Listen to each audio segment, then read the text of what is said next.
ओम नमो भगवते वासुदेवाय।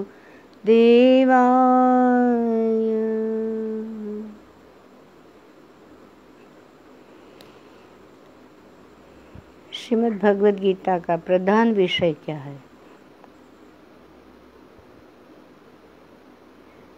भगवान की प्राप्ति करना है तो श्रीमद् भगवद गीता का अभ्यास करें।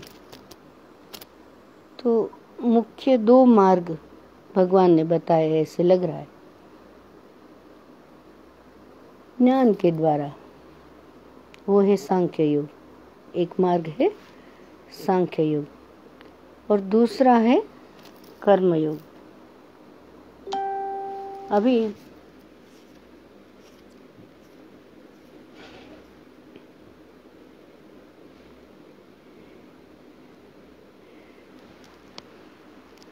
ऐसे तो अनेक मार्ग है, पर मुख्य है सर्वमंगल। सबका मंगल करते करते तुम कैसे पहुंचते हो, ये बात है।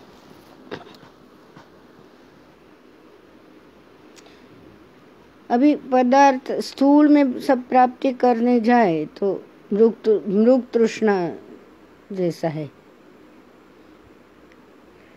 ऐसे लग रहा है कि भाई जल है आगे, वहां जाके जल कुछ दिखता नहीं, या फिर स्वप्न सृष्टि जैसा है। स्वप्न में कैसे सब होता है, आंख खुलने के बाद कुछ नहीं। एक बार आंख खुल गई, फिर सपना कहाँ है, सपने की कोई भी चीज कहाँ है। वो मायामय जगत ऐसा ही है। गुणा गुणेषु वर्तन्ते, कैसे ना ऐसे। मुख्य तुम कर्म करो, शरीर के द्वारा करो, मनसा वाचा कर्मणा कहते हैं ना। तो उसके अंदर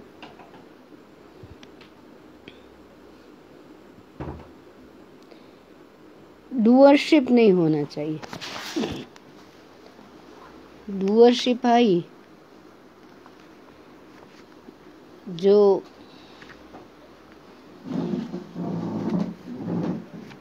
कर्ता भाव आया तो ना हम करता हरि करता, ये भक्ति का मार्ग है। ना हम करता हरि करता कहते हैं ना, ये भाव प्रकट होते होते भी देर लगती है। पूर्णता में आ गए तो गुरु के पास जाके एक बार गुरुजी मिल गए, गुरुजी के कहे वचनों को अमृत तुल्य मान लिया, और सच में वो उनकी कृपा हो गई। लभते तत्कृपा, ये वो उनकी कृपा के बिना तो कुछ होने वाला नहीं है। तो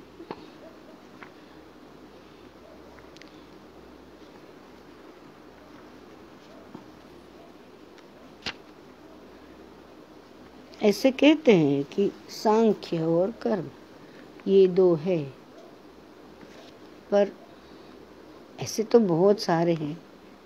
फिर भी अगर ऐसे देखा जाए तो सर्वमंगल और शरणागति, यानी सबका मंगल करें और शरणागत पथ पे चले जाए, ये ऐसे लग रहा है। अभी श्रीमद् भगवद गीता के 5वें अध्याय में देखें हम तो 8वें-9वें श्लोक में वो स्पष्ट बोलते हैं, नैव किंचित करोमीति युक्तो मन्येत तत्त्ववित् पश्यन् शृण्वन् स्पृशन् जिघ्रन् अश्नन् गच्छन् स्वपैश्वसन् प्रलपन् विसृजन् गृह्णन् उन्मीषन् निमिषन्नपि इन्द्रियाणीन्द्रियार्थेषु वर्तन्त इति धारयन्। तत्व को जानने वाला सांख्य योगी तो मैंने जो कुछ भी करता है इस ज्ञान में क्या है, एक कहते हैं कि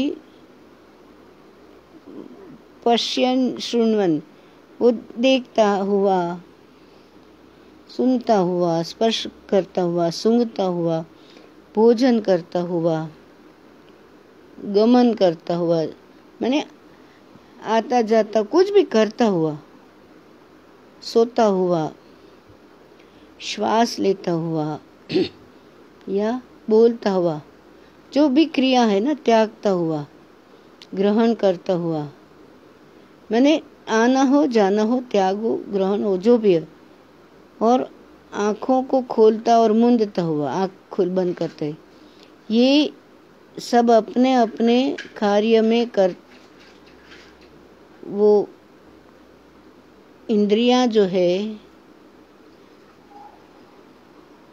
ये मैंने वो अपने आप हो रहा है, कहना क्या चाहता है, इस प्रकार समझकर निस्संदेह ऐसा माने कि मैं कुछ भी नहीं करता हूँ। अब ऐसे कैसे नहीं करता हूँ, वो कर तो रहे ना, लग तो रहा है ना। तो वो जो मैं है, वो मैं कौन सा मैं, तो एक मैं होता है कि मैं इसका बेटा, इसका बेटी, इसका माता, इसका पिता, के इंडस्ट्रियलिस्ट, के डॉक्टर, इंजीनियर, ये पर वो पाया हुआ है। और वो जो स्वरूप है, अनंत रूप है, विश्व रूप है, वो सभी रूपों में जो छाया हुआ है, वो मैंने डूअरशिप के बारे में ही बता रहे। कर्ता भाव आया तो फिर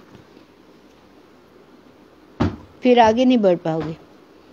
कर्ता भाव आया कि मनुष्य अवतार में जो सार्थक्य है कि भाई हम कीड़े मकोड़े नहीं हो गए, मनुष्य रूप में कृपा से आ गए, और गुरु भी मनुष्य।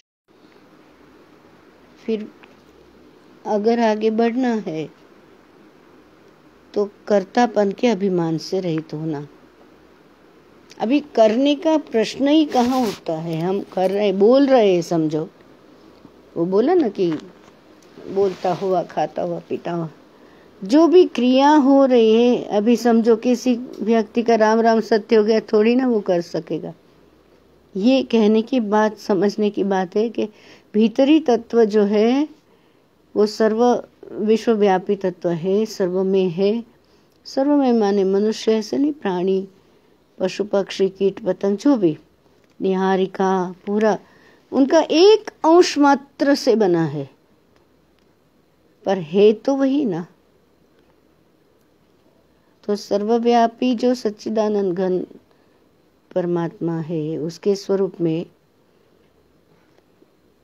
ऐसे बोलते ना कि एक ही भाव से नित्य स्थित रहते। अभी नित्य स्थित रहते इतनी बड़ी बड़ी बात है, वो समझ में नहीं आती। तो भाई हम जिससे चल रहे हैं, अभी मैं बोल रही हूँ, आप सुन रहे हैं, तो वो कैसे सुन रहे, कैसे बोल रहे, क्योंकि वो शक्ति अंदर बैठी है।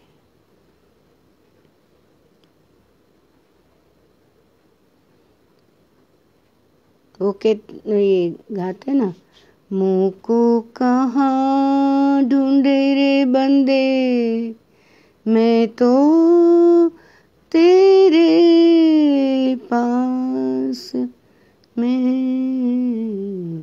अपनी भीतरी एक सब चले जाते ना, अभी ये चले गए, वो चले गए, वो इतना प्रिय व्यक्ति को अग्नि में, भूमि में दाह कर दिया, और हमको कोई अग्नि में डाल रहा क्या? हमको तो पूछ रहे कैसे हो, खाना खाया क्या, कैसे क्या कर रहे हो? तो वो अभी है, वो ही ऐसे सरल भाव से समझ सकते हैं शायद। बाकी तो ऐसे समझ लिया कि ये सब बातों की शब्दों में अनुभूति में हो सकते हैं, शब्दों में समझ नहीं हो सकती है, शब्द से परे है ना। तो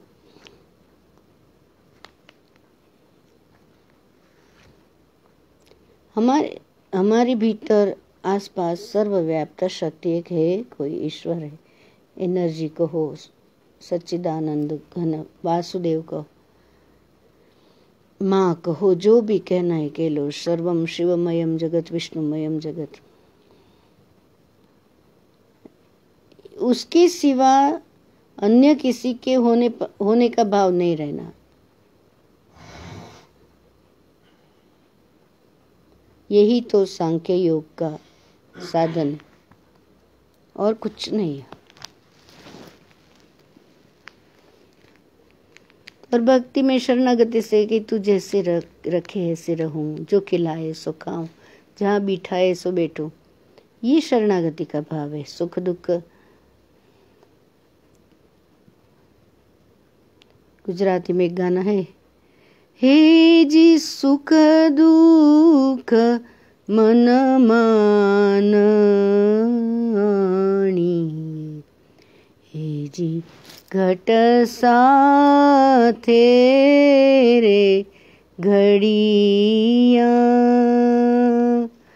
टाळ्या ते कोई ना नवटळे रघुनाथ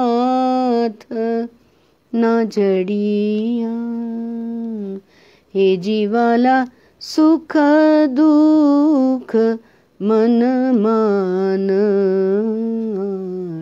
सुख दुख जो है वो मन में क्यों नहीं लाना है? ये घट के साथ है, कर्म बंधन से जो है वो पूरा हो रहा है। तो वो कुछ आ गया है तो खुश हो जाना कि खत्म हो गया, चलो छूट गए दोनों भी, सताने वाला भी छूट गया और जिसको सताता है वो दोनों भी छूट गए। और कुछ वात्सल्य दिखाते हैं या वात्सल्य पुराते हैं, वो भी तो बंधन छूटना है ना। भगवान कृष्ण ने कहा था कि इन गोपियों को कहो मुझे मुक्त करे, उन्हीं का तो है, उन्हीं से सब कुछ भगवान का समझकर सिद्धि असिद्धि में समत्व भाव रखते हुए कुछ मिला नहीं मिला, ठीक है भाई, आगे बढ़ो। और आसक्ति और फल की इच्छा, मुख्य वस्तु यही है, इच्छा दुख से कारणम। हाँ, इच्छा शक्ति भी है, वो दो भाव अलग है। तो इच्छा छोड़ देना तो सब कुछ हो, इच्छा का त्याग करके भगवान जैसे रखे ऐसे रहे तो बस हो गया काम। तो ये सभी भाव जो दिए हैं ना, वो अलग अलग अध्याय में दिए हैं। तो जैसे रखो ऐसे रहे, जैसे कि दूसरा अध्याय है तो उसका 48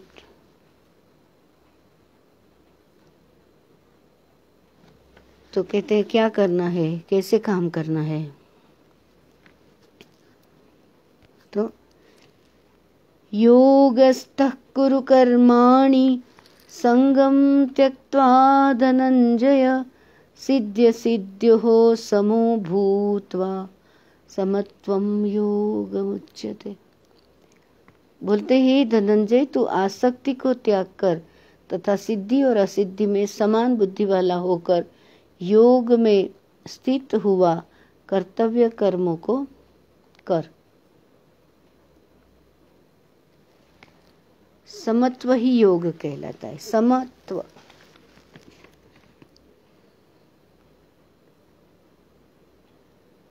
जैसे मनुष्यत्व, पशुत्व ऐसे होता है ना, आत्मस्थ, योगस्थ, ऐसे समत्व है, वो पूर्ण समता में ही रहना है। कंटाला करके काम करे तो कहीं नहीं। योगस्थ कुरु कर्माणि, मैं उनका हूँ और उनका काम कर रहा हूँ, उनके लिए कर रहा हूँ। उन्होंने शक्ति दी, मैं हूँ कहाँ, वो ही कर रहे, यहाँ ही फ्री हो जाते।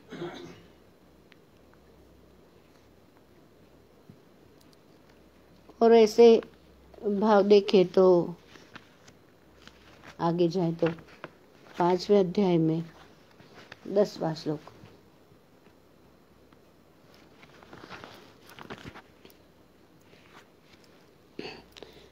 वीतराग भय क्रोधा मन्मया मामुपाश्रिता बहवो ज्ञान तपसा पूता मद्भावमागता।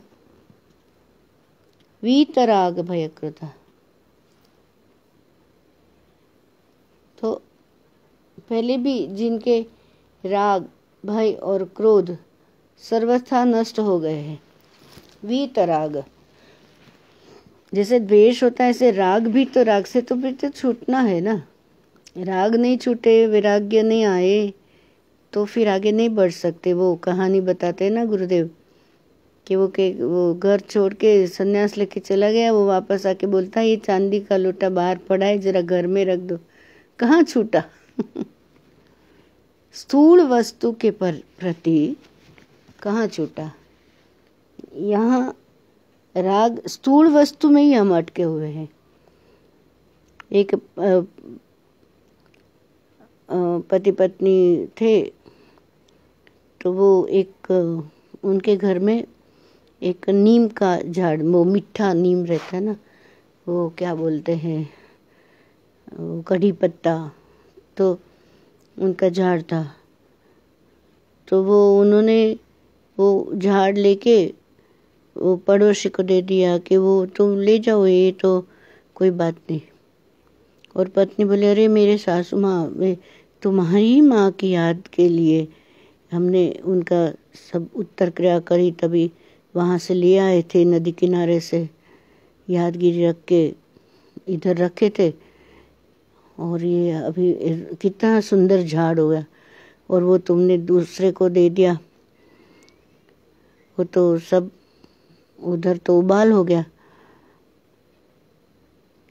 अभी वो उस बाजू वाले को दे दिया, बाजू वाला ऐसे देख देख के चला जा रहा है। कहीं दूर उसने अपने मन के हिसाब से झाड़ रख दिया, कहाँ रखा वो अपने मन के हिसाब से। अब देखो, अगर वो झाड़ दे के न दे, वो नहीं दिया होता और वो उनके घर के बालकनी में ही रखा होता, तो जो जिसकी याद से रखा था वो तो चले गए हैं ना। अच्छा, वो तुम भी तो चले जाने वाले हो, ये याद है क्या? बाजू वाला जिसने दे दिया वो भी चले जाएगा, और वो जहाँ झाड़ रखा झाड़ तो रह जाएगा, पर ये इधर उबाल आया उसका कोई मतलब ही नहीं है। स्थूल वस्तु के रख दिए वो इधर ही रहने वाले। तो गुरु के पास आगे वहां आगे बढ़ सकते कि वो स्थूल में से हमको निकालते हैं। अरे उनका दिया हुआ, अरे वो सब चले गए, हम भी चले जाने, पूरा सब जीरो हो जाएगा, छोड़ो आगे बढ़ो। ये बात है, ये गुरु सिखाते हैं और कोई नहीं सिखा सकता। और वो सतत सानिध्य सामीप्य चाहे, सत्संग में जाते ज्ञान की चर्चा करते हैं। तो यहाँ श्रद्धा भक्ति हो, मन वचन कर्म सभी प्रकार से वो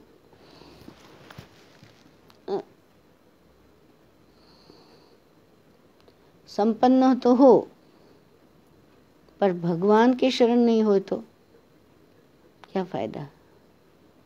क्योंकि श्रद्धा भी उन्होंने दी, शरण्य भाव भी उन्होंने दिया। शरणागत वो बोलते हैं ना कि सब कुछ मैं ही हूँ। गुरुजी बोलते हैं तुम ही शरणागति हो। ये सब वो बोलते शरण्य भाव भी मैं देता हूँ, ये सब हृदय में उतारना चाहिए। उसका मनन करना चाहिए। वो बोलते मन नहीं है, तो मन नहीं है, वो नहीं का न मन के पास ले आओ तो मनन ही है। सार क्या है? मनन। मनन करो भाई, चिंतन करो तो हो जाएगा। ये तो श्लोक तो बचपन से बोलते आए, कहाँ समझ में आए? ये गुरु के पास जाके कुछ प्रस्फुट हो रहा है, भाव उठ रहा है, समझ में थोड़ा थोड़ा तो ऐसा प्रकाश पड़ रहा है, ऐसे लग रहा है। भ्रम भी हो सकता है। नाम गुण आधार रूप वो सब, वो तो आधार है। और फिर 6ठे अध्याय में देखें तो 47वां 47 उसमें बोलते हैं कि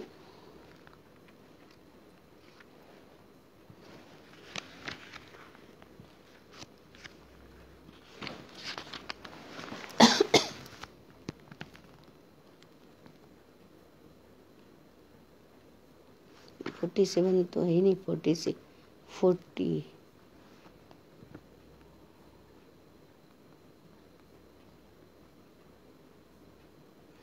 कुछ काम करो तो भगवान बोलते, श्री भगवान उवाच पार्थ नैवेह नामुत्र विनाशस्तस्य विद्यते नहि कल्याणकृत कश्चित् दुर्गतिं तात गच्छति। कुछ तो काम अच्छा किया वो तो फलेगा ही फलेगा।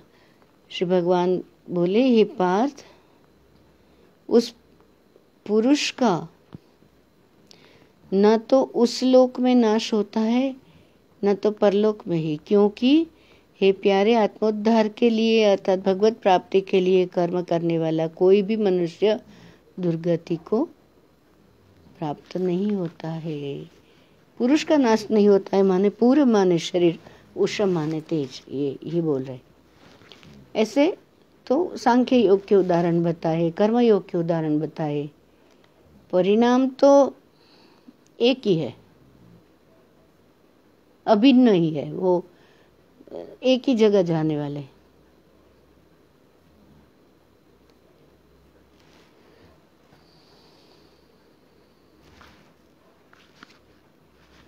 तो अलग अलग उदाहरण बताते हैं। वैसे 5वें अध्याय में देखे तो 4-5वां श्लोक, सांख्य योगो पृथक बालः प्रवदन्ति न पंडिताः एकमप्यास्थितः सम्यक उभयोर्विन्दते फलम्। मैंने आगे जो बताया तो संन्यास और कर्म योग को जो मूर्ख होंगे ना वही अलग अलग मानते हैं, पृथक पृथक फल देने वाले कहते हैं, न कि पंडित जन। मैंने जो समझदार है उसको कर्मयोग या संन्यास अलग नहीं। अभी घर में गृहस्थी जो रहता है वो सब लेट गो करता ही है ना, जो और सन्यासी को तो पूरा अभी ये आधुनिक सन्यास में कोई आश्रम में रहते हैं तो किसी के अंडर में रहना पड़ता है, तो वहाँ द्वंद्व मचता है, तो वो निर्द्वंद्व में जाना उसके लिए कठिन होता है, तो वो ज्ञान की पराकाष्ठा की मदद लेनी पड़ती। भक्ति में भी ऊपर रहना पड़ता है, क्योंकि संन्यास हो के कर्म योग हो, खास सम्यक प्रकार से जो स्थित हो गया वो पाएगा क्या? वो तो परमात्मा को ही पाए, परमात्मा को ही प्राप्त होता है।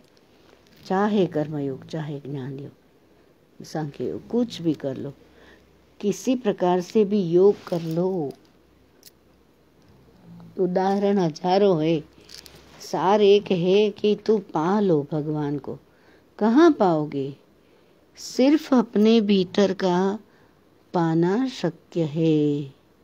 बाहर इधर उधर बाहर मुक्ता में नहीं मिलेगा। मिल भी सकता है, आकाश का ध्यान करे ऐसा पूर्ण में, जैसे सुखदेव जी महाराज ओतप्रोत हो गए थे, पर वो तो पूर्णता में होना चाहिए, वैरागी होना चाहिए, राग द्वेष वाला नहीं।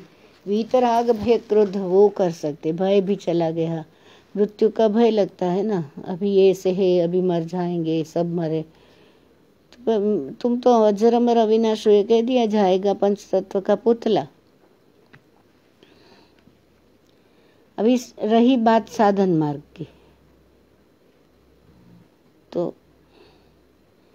साधन काल में अधिकारी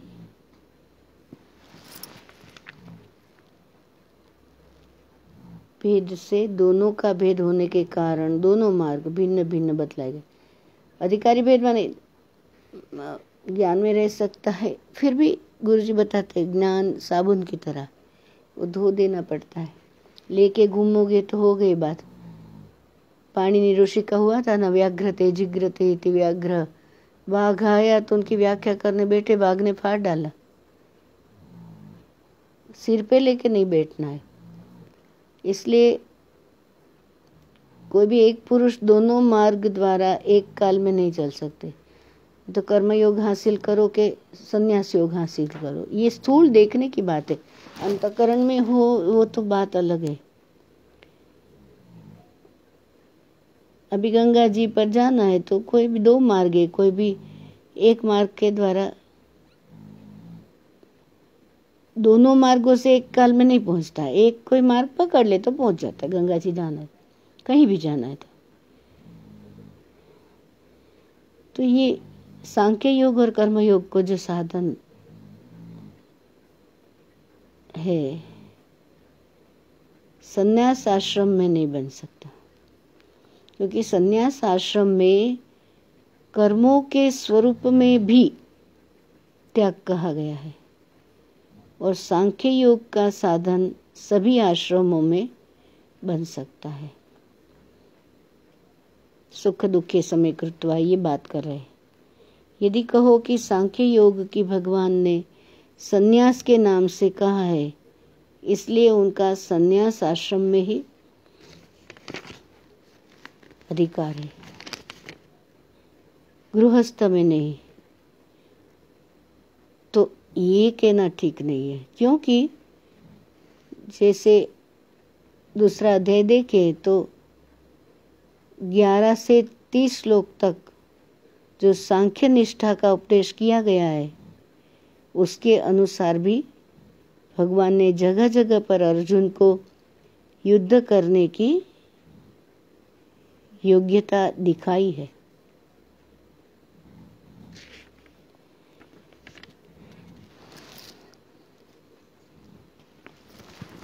तो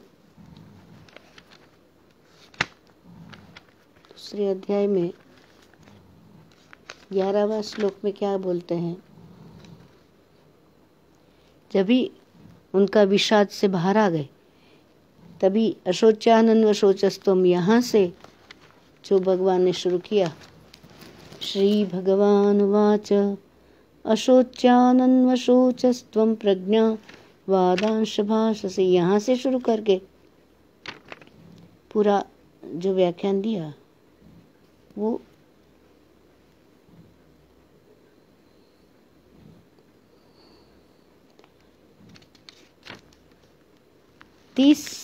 11 से 30 तक वो सभी सांख्य ही बताता है। ज्ञान ही तो दिया ना। यदि गृहस्थ में सांख्य योग का अधिकार ही नहीं होता तो भगवान का इस प्रकार कहने क्यों कहते हैं? ऐसे के नहीं कहते। इतनी विशेषता अवश्य है कि सांख्य मार्ग का अधिकारी देहाभिमान से रहित होना चाहिए, क्योंकि यदि देहम पृथक कृत्य चिति विश्राम्य तिष्ठसि, अष्टावक्र में कहते हैं अधुनैव सुखी शांत, अभी कभी सुखी हो जाएगा, देह से पृथक हो जाओ। यदि अगर देहम शरीर पृथक अलग कृत्य करके, देह को अलग करके, यदि देहम पृथक कृत्य चिति विश्राम, चित्त, तो जो चित्त है, ऐसे कहते मन बुद्धि चित्त अहंकार, और पृथ्वी पानी तेज वायु आकाश, तो ये पंच तत्व, और मन बुद्धि चित्त अहंकार में से मन बुद्धि और अहंकार को ले लिया। 5 तत्व पृथ्वी पानी तेज वायु आकाश, मन बुद्धि अहंकार, ये अपरा प्रकृति में ले लिए, और चित्त में अपरा में नहीं लिया है। चित्त को, चित्त खाली हो सकता है, तो उसका इलाज क्या है? ध्यान या कीर्तन स्मरण, उससे खाली हो जाते हैं। तो चित्त खाली हो गया कि चिदोहम चिदोहम, चिदाकाश हो रहे। चिदाकाश में तो चिदंबर जो कहते हैं, व्यक्ता व्यक्तात् परम स्थानम शब्दातीतम गोचरम वृत्ति संचार निर्मुक्तम शारदायाश्चिदंबरम। वृत्ति संचार, वृत्ति नहीं उठी तो फिर हो सकता है, वृत्ति उठ गई तो फिर क्या?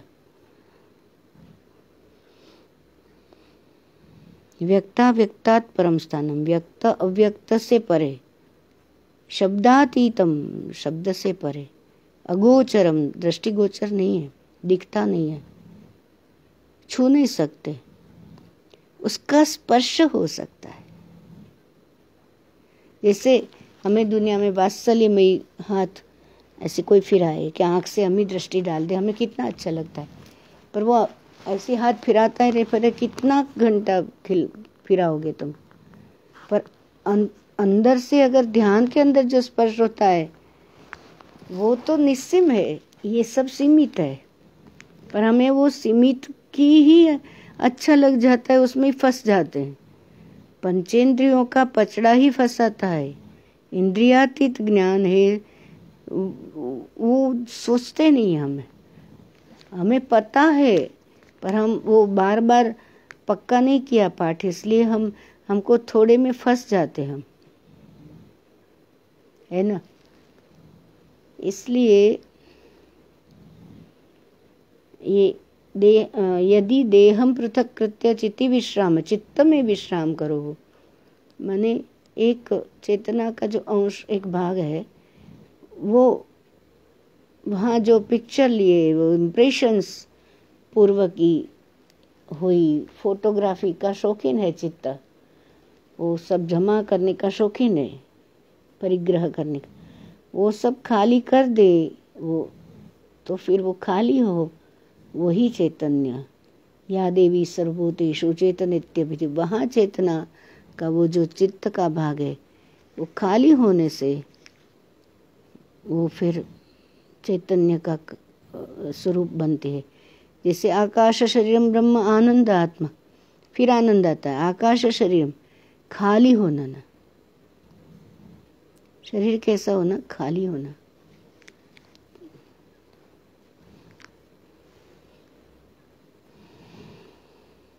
खाली नहीं होता तो नस नाड़ियाँ चलती नहीं, सर्कुलेशन होता नहीं, ब्लड सर्कुलेशन बताते ना एडवांस कोर्स में। तो चिति विश्राम तिष्ठसि अधुनैव सुखी शांतो बंध मुक्तो भविष्यति। मन एव मनुष्याणाम कारणम बंध मोक्ष। मन से ही तो है, सब छोड़ दो, वो इम्प्रेशंस छोड़ दो ना, छोटी छोटी बातों को छोड़ दे तो फिर हो जाता है, तो फिर हो जाता है, तो मैंने क्या हो जाता है? तो आत्मस्थ हो जाता है, योगस्थ हो। योगस्थम को फिर कर्म कर सकते, योग में स्थित रहकर कर्म कर सकते हैं। एक आदमी था, वो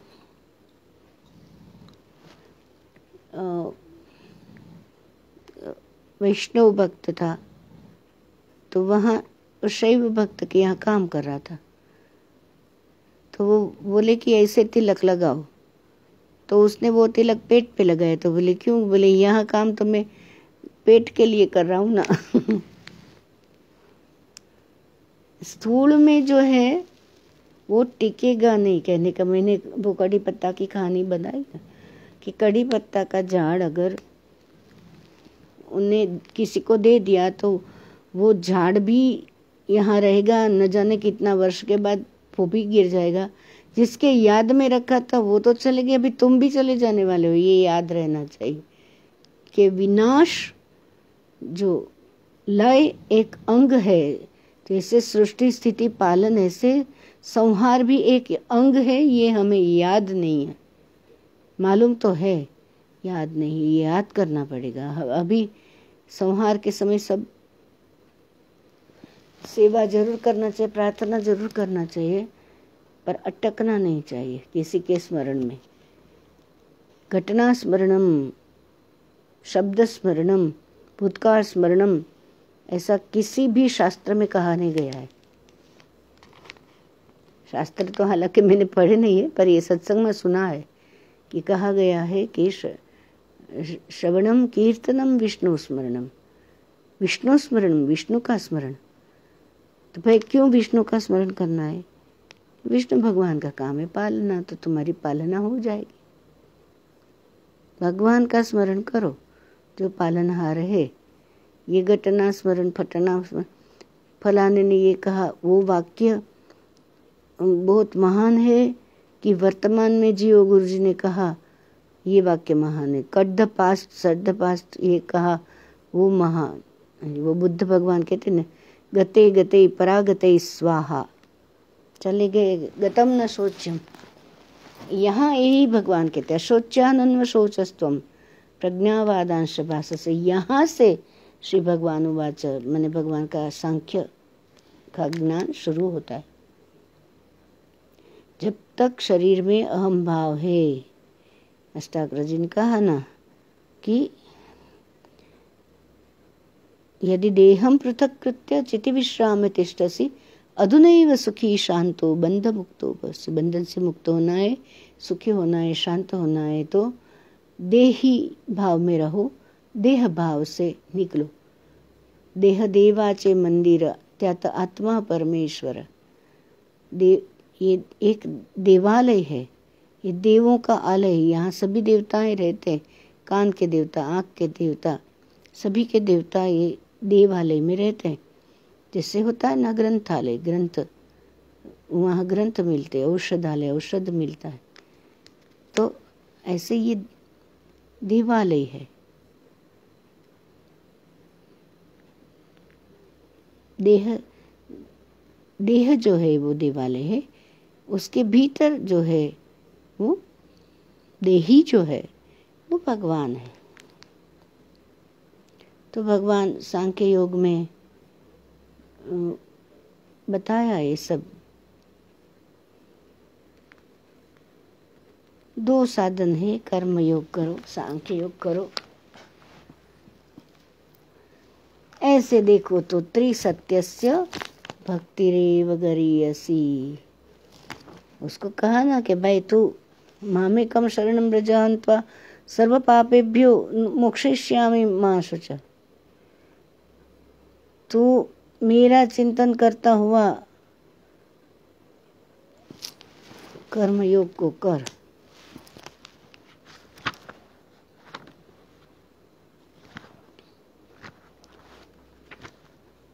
अलग अलग अलग अलग रीत से, अलग प्रकार से वो सभी मार्गदर्शन कर रहे हैं।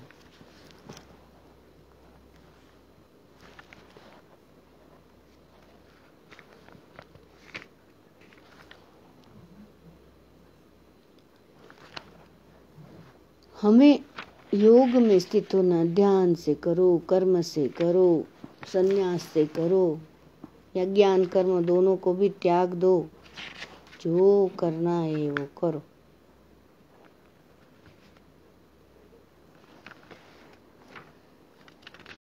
ये मुझे क्या है? मामेकं शरणं व्रज, मामेकं शरणं व्रज, ये माम क्या है? तो अपने भीतरी जो ईश्वरीय शक्ति है, एनर्जी है, उसके विषय में बता रहे। वो कहीं और बैठा है और वहां जाके करना है, ऐसा नहीं है। यत् सांख्यैहि प्राप्यते स्थानम तद्योगैरपि गम्यते एकम सांख्यम च योगम च यह पश्यति स पश्यति। ज्ञान योगियों के द्वारा जो परम धाम प्राप्त किया जाता है, कर्म योगी के द्वारा भी वही प्राप्त किया जाता है। तुम कुछ भी मार्ग चुन लो, जाओगे तो परम धाम में ही।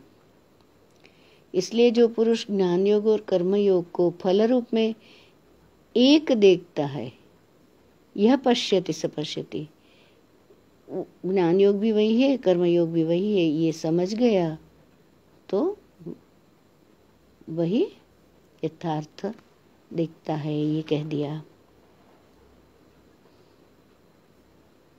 तो ऐसे मार्गदर्शन कर रहे हैं।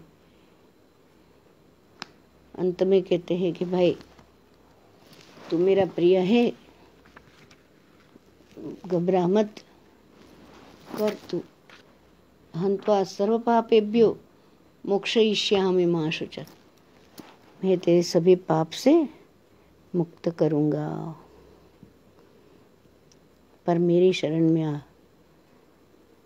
पहले तो बोला कि भाई तुझे कुछ समझ में आया तो बोले आ, फिर जो भी करना है तो कर। फिर वो बोले वो जो मैं चाहूंगा वही होगा। ऐसे ही भगवान। तो श्रीमद् भगवद गीता में गहरा ज्ञान है, चिंतन से मनन से सब लोग कर ही रहे हैं, पर जब श्लोक बोल लेते हैं, हम तो नियमित 15 अध्याय बोलते हैं, हम तो नियमित दूसरा अध्याय बोलते हैं।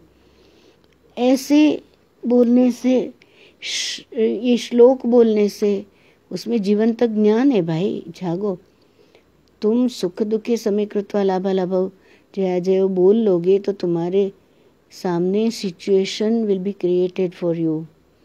ये सजगता होनी चाहिए। कोई भी तुम ज्ञान ले रहे हो, अष्टावक्र का ले रहे हो, श्रीमद् भगवत के जो भी लेते हैं, ये जीवन तक ज्ञान है।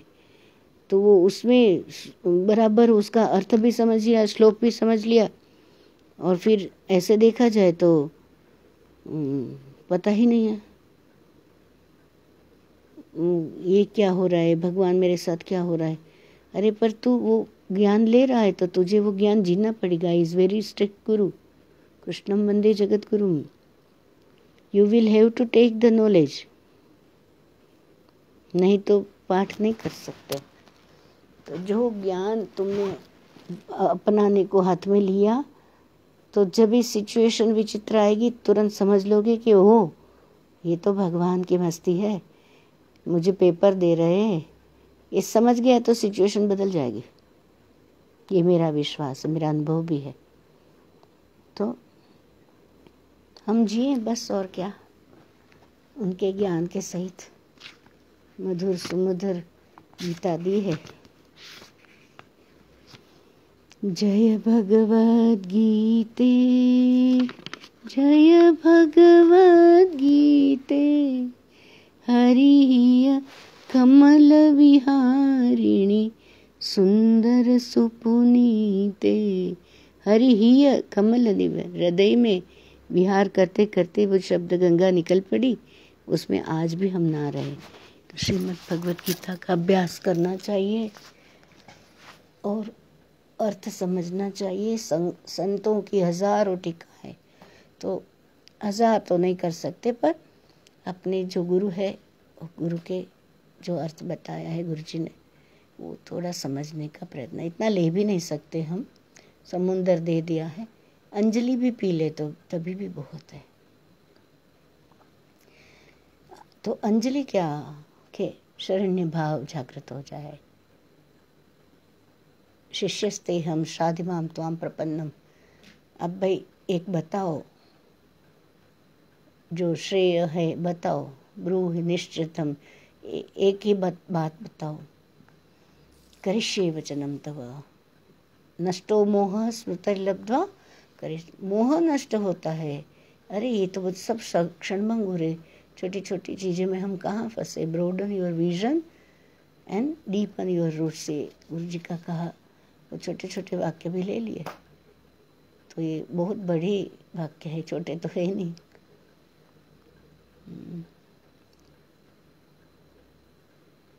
नमन गुरु चरणों में कोटि नमन कर, कृष्ण कृष्ण कृष्ण। कृष्णात् परं किमपि तत्त्वमहं न जाने। कृष्णात् परं किमपि तत्त्वमहं न जाने। कृष्णात् परं किमपि तत्त्वमहं न जाने। कृष्णात् परं किमपि तत्त्वमहं न जाने। कृष्णात् परं किमपि तत्त्वमहं न जाने। गुरुर्ब्रह्मा गुरुर्विष्णुः गुरुर्देवो महेश्वरः। गुरुः साक्षात् परं ब्रह्म तस्मै श्रीगुरवे नमः। कृष्णं वन्दे जगद्गुरुं। कृष्णस्तु आत्मा स्वयं। कृष्णस्तु भगवान स्वयं। सभी को खूब आशीर्वाद, सभी की मनोकामना पूर्ण हो, सभी को स्वास्थ्य मिले। स्वास्थ्य माने स्व में स्थिरता, स्वस्थ रहो और मनोकामना पूर्ण हो। खूब खूब आशीर्वाद। शुभ रात्रि। जय गुरुदेव।